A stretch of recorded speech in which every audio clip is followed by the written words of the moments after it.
Salve amici, bienvenidos a Scriptorum Historia Romana, el podcast donde, sesión a sesión, expondremos la historia de Roma, desde su raíz poética hasta la dramática caída de la parte occidental del imperio.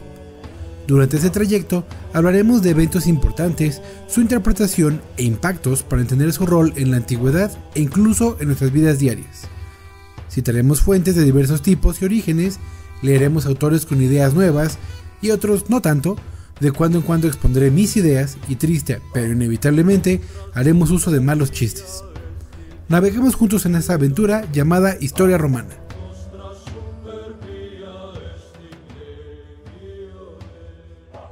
Y como siempre, antes de empezar, me gustaría dejarte con algo para reflexionar. Esta ocasión te traigo un poema de Ernesto Cardenal, titulado Epitafio para la tumba de Adolfo Báez. Nos dice: te mataron y no nos dijeron dónde enterraron tu cuerpo. Pero desde entonces, todo el territorio es tu sepulcro, o más bien, en cada palmo de territorio nacional, en que no está tu cuerpo, tú resucitaste. Creyeron que te mataban con una orden de fuego, creyeron que te enterraban, y lo que hacían era enterrar una semilla. Seamos nosotros esa semilla, de resistencia, de empuje. Y seas bienvenido a Scriptorum Historia Romana.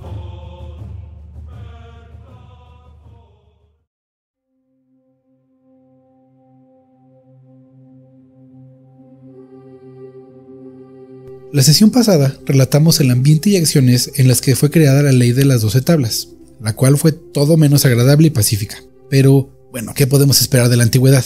Los romanos tuvieron que hacer lo que no puede ser descrito más que un megaparo nacional para quitarle el poder a los hombres que habían escrito las leyes y que ahora impedían su aplicación, para luego volver a luchar por representación y básicamente obligar a los patricios a publicar las leyes por las que todo había empezado. Una vez conseguido todo esto, tenían por fin un armazón legal por el cual podían defenderse de los abusos y leyes patricias. O, como nos dice Livio, estas leyes son la fuente de todo derecho público y privado. En esta sesión, detendremos un poco el relato de la historia romana para tomar una desviación hacia las leyes de Roma. Vamos a estudiar el contenido de las primeras 6 tablas de la ley de las 12 tablas, la cual es seguramente lo mínimo que todos saben sobre Roma. Al menos es una materia que todo estudiante de leyes tiene que tomar, aunque no quiera. Además, haremos un pequeño recorrido por los cambios que sufrió esta misma legislación a lo largo y ancho del periodo de dominación. Esta primera legislación escrita es importante porque pone a Roma en un selecto grupo de pueblos que no se conforman con crear normas, lo que todas las sociedades del mundo hacen, sino que permite que todo aquel que desea hacer un reclamo o defenderse de uno pueda jugar bajo las mismas reglas.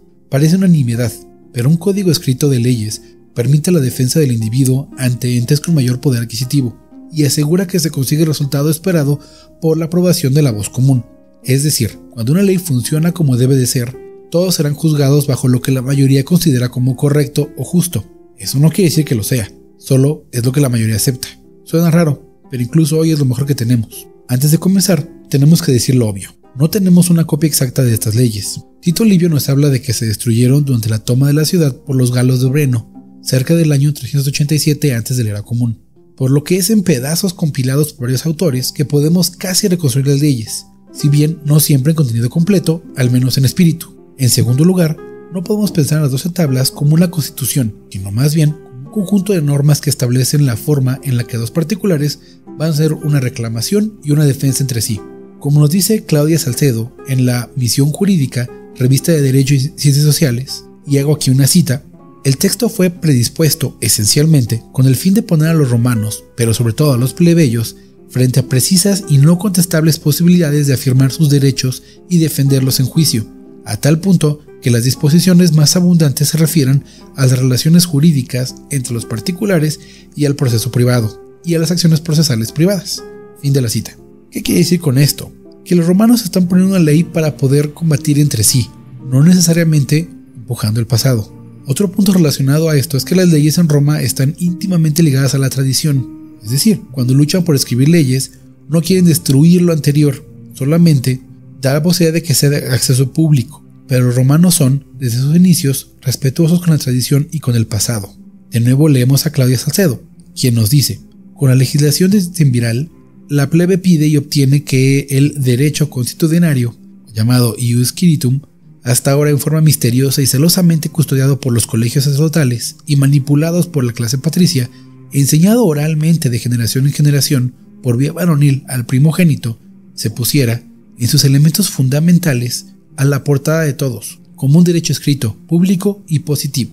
Fin de la cita. Aunque no me queda muy conforme a mí con la idea de que sea positivo, a menos que se refiera a algo más que el positivismo, podemos asegurar que en el objetivo de hacer la ley del conocimiento público y los juicios por reclamaciones más justos, los romanos cumplieron sus objetivos a carta cabal. Ahora, dejemos un poco los antecedentes y pasemos a las tablas mismas. Siguiendo las instrucciones de la doctora Marta Irigoyen y su excelente presentación en el tercer coloquio de la Asociación Mexicana de Estudios Clásicos, podemos dividir la ley de las 12 tablas en 11 grupos generales por su contenido. De la primera a la tercera se habla del derecho procesal, la cuarta se refiere al derecho familiar, la quinta al derecho sucesorio, la sexta tabla habla de reglas sobre la propiedad, las cosas y su posesión, la séptima tabla es referente al derecho agrario, la octava es referente al derecho penal, la novena al derecho público, la décima tabla es relativa al derecho funerario, las tablas 11 y 12 son complementarias a todas las anteriores. Además de estas, hay 11 fragmentos de diversos autores que son difíciles de ubicar y se suelen colocar como una tabla adicional, aunque seguramente pertenecían a una de ellas, pero los estudiosos modernos no saben bien dónde colocarlas. Según nos relata José María Antequera en su libro Historia de la legislación romana desde los tiempos más remotos hasta nuestros días, pero que nos traduce y reproduce Hermo Kisbert en su primer apunte de derecho romano, titulado Las 12 tablas, 450 a.C., el contenido de cada tabla puede ser resumido de esta forma. Tabla primera, de la citación a un juicio. Nos habla de las formas y caminos para ser citado a juicio. Por ejemplo, marca que si alguien es citado a juicio está obligado a ir, siendo posible que el que demanda lo detenga y lo lleve, pero para eso necesita testigos. La enfermedad no es un pretexto, aunque en ese caso debe de acomodarse un transporte para esta persona. Alguien puede actuar como fiador para el acusado, pero el fiador debe ser de la misma clase que el que está siendo acusado. Si en el camino del juicio ambas partes llegan a un acuerdo, se tomará por bueno. Si nada de esto ocurre, un pretor llevará a cabo la labor de juez. El juicio tiene hasta el mediodía para empezar y no puede ser llevado más allá del ocaso. La segunda tabla nos habla de los juicios y delitos. Dice que se puede presentar fiadores, o mejor aún testigos para un juicio, y si no se presenta ninguno, el que acusa puede ir a reclamarle 3 veces gritando al que es reclamado. Si alguien roba de noche, puede ser asesinado impunemente, pero si se atrapa un ladrón de día, debe ser azotado y entregado a la persona que sufrió el robo, a menos que sea un esclavo. Entonces será lanzado desde la roca Tarpeya. Pero si el esclavo es menor de edad, será también azotado y cambiará de dueño a modo de pago por el robo. Si un ladrón intenta defenderse con armas, se debe llamar testigos primero, y luego puede ser asesinado impunemente. También nos habla de cómo los bienes robados no pasan a ser propiedad del ladrón, y este debe resarcir al afectado, pero solo se le puede reclamar una vez por ello. También por cierto indica el precio de cortar un árbol ajeno, 25 asas por árbol. La tercera tabla es relativa a los depósitos y deudas. Nos dice que el límite al interés es del 12% anual. Ojalá los bancos escucharan esto.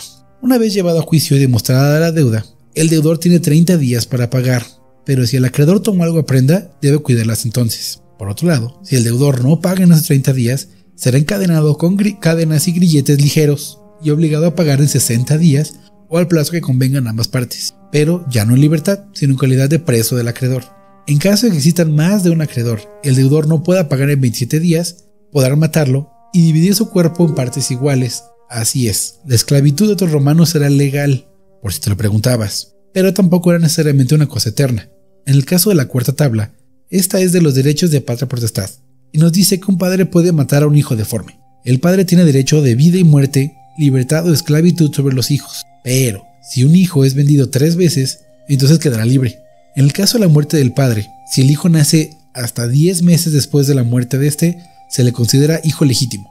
La quinta tabla versa sobre las herencias y tutelas, indicando que el padre, y no me refiero al padre biológico necesariamente, sino al pater familia, el líder, tiene derecho sobre los bienes de sus hijos. Si este pater muere intestado, los bienes pasan al agnado más próximo, si no hay, al gentil, es decir, al cliente o relación masculina más cercana. En caso de esclavos liberados, estos pueden heredar, en caso de morir intestados, sus bienes a su antiguo dueño. Sin embargo, pasa lo mismo con las deudas, ya sean a favor o en contra. Las deudas o préstamos sí son divididos entre los herederos. Si los herederos no se ponen de acuerdo, un pretor puede nombrar a 3 árbitros, y si el heredero es menor, el agnado adulto más cercano será el tutor. La sexta tabla es el de dominio y posesión. Ahora, no me refiero a relaciones tóxicas, sino de cosas, y de, como es la antigüedad, lamentablemente también de personas. Por ejemplo, nos dice que el que venda algo y mienta será castigado de duplo, es decir, pagará el doble de lo que reclamó. También nos marca que un comprador no es el dueño de algo hasta que lo pague. Por otro lado, una mujer que pase al menos un año fuera de su casa o 3 noches fuera de ella es considerada una mujer propia. Si se disputa ante el pretor el dominio o posesión de alguna cosa, esta debe resolverse de modo que no turbe la posesión. En cuestión de libertad, nos dice, por ejemplo, que es importante que ésta se ejerza solo hacia el hombre. Estamos hablando, por supuesto, de una sociedad altamente patriarcal. Ningún dueño puede vindicar ni tampoco hacer separar los materiales o bienes suyos que no haya introducido antes en una fábrica o en un edificio propio. Esto también incluye a las cosechas. Por último, importante, cuando un marido quiere divorciarse de su mujer, tiene que exponer la causa que le asista para ello. Entonces, podemos asumir que el divorcio es una cosa que ocurre en la sociedad romana. Ahora que hemos hablado un poco de las primeras 6 tablas, es importante indicar que uno de los motivos por lo cual la ley romana se destaca de las demás es que contempla que esta misma ley puede cambiar con el paso del tiempo, como deja clara la tabla 12, que nos dice: todo aquello que el pueblo ha deliberado en última instancia debe considerarse jurídicamente válido. También nuestro viejo amigo Tito Livio nos dice, como un argumento en una discusión política, cuando 2 leyes se contradicen, la posterior, o la más nueva, deroga a la anterior. Y aprovechamos esta cuestión para ejemplificar y al mismo tiempo resolver una cuestión que había quedado pendiente en la sesión pasada. Los hombres que viajan a Atenas y que forman las leyes que dan cuenta de la forma efectiva y legal de evitar que un plebeyo obtenga el poder, según las normas y costumbres para los romanos, se queda marcada en un pequeño punto en la tabla 11, que indica que los patricios no pueden contraer matrimonio con los plebeyos, lo que asegura que el poder de los patricios, siguiendo la tradición, se mantendrá siempre entre ellos. No hay nada que un plebeyo pueda hacer. Esto, por supuesto, no fue bien recibido por los plebeyos, especialmente por aquellos con los medios económicos para participar en la política, y van a luchar por un cambio a esta ley con uñas y dientes. Sin embargo, será el año 445 a.C. de la Era Común cuando consigan un cambio, que se ha registrado para el futuro y del cual se van a beneficiar algunas figuras, como Mario, el gran reformador del ejército. De nuevo, suena trivial, pero sin el matrimonio, pensado como un contrato social, no había formas de movilidad social. La siguiente sesión hablaremos de las siguientes 6 tablas del derecho romano y cómo es que llegó la información hasta nosotros. También prepárate para el examen que viene al final del bloque. Recuerda, vale el 50% de calificación. ¿A que te asusté, verdad?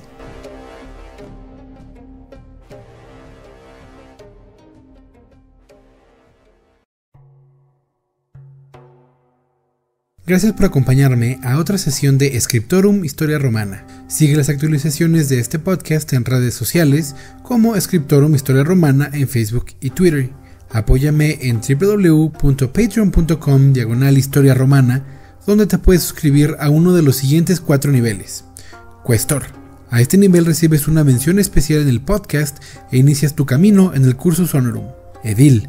Aquí, además de tu mención, recibes una copia del guión con apoyo bibliográfico para que puedas seguir tu camino en la política romana. Pretor. Para este nivel, además de lo anterior, recibes acceso al segundo podcast mensual, donde haremos una sesión de preguntas y respuestas y tú dictes las preguntas sobre historia de Roma o algún otro tema histórico. Por último, Cónsul, el último nivel. Aquí conoces el verdadero poder del Estado romano. Además de todo lo anterior, obtienes 2 beneficios más. Una videollamada mensual donde podemos discutir sobre cualquier tema de historia o de lo que se nos ocurra y, si la tecnología lo permite, hacer actividades relativas al Imperio Romano como videojuegos, club de lectura, intercambio de fuentes. Hago tu tarea, tú decides el tema. Además, obtienes un descuento en los cursos y talleres de la isla de Minerva. Como siempre, envía tus comentarios, colaboraciones o, si deseas un espacio comercial, a podcasthistoriaromana@gmail.com. Agradecemos a Faria Faraji y a Kevin MacLeod por las piezas musicales. De nuevo, gracias por quedarte hasta el final y acompáñame a la siguiente ocasión. Te deseo lo mejor para ti y la gente de Todomus, y que los lares siempre te sean favorables.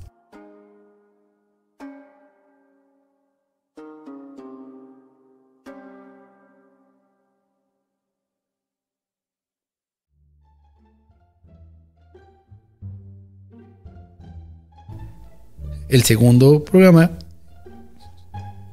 El segundo comercial.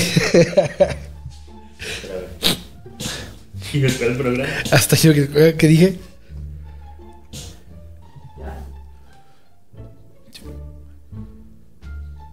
La siguiente sesión hablaremos de las siguientes 6 tablas y cómo es que llegó la información de ellas hasta nosotros. También, te aviso, prepárate para el examen que viene al final del bloque. Vale el 50% de calificación. Ah, que te asusté, ¿verdad? Quedó perfecto. Sí, me asusté.